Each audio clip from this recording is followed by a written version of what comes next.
حەڵاڵ نییە واتە حرامە.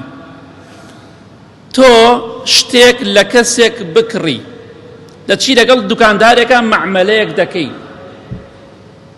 دەڵێی وەڵڵاهی لەوەنە زیاترت نادەمێ، جاری وایە ئەو سعرەی کە تۆ دەیڵێی لە خوار مایەوەیە، کابرا بە 10,000 کڕیوێت تۆڵی بەخوا لە 8,000 زیاتر نادەمێ، بەخوا لەوە زیاترت نادەبێ.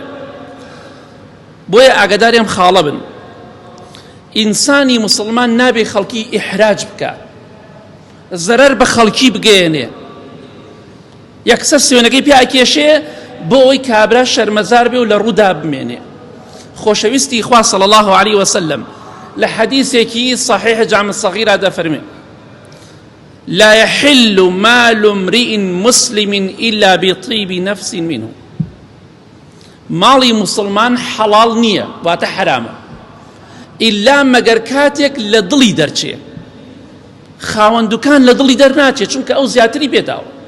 تۆ دەتەوێت بە سوێنێک ئیحراجی بکەی، ئەمە کارێکی حرامە، ئاگادار بن.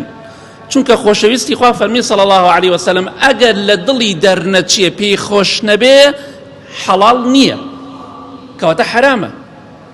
چەند کەسمان وامان کردووە، ئاگاداری خۆت بە، هەر کەسێک پارەکە لە دڵی دەرنەچێ پێی خۆش نەبێ حرامە، ئاگاداری خۆت بە.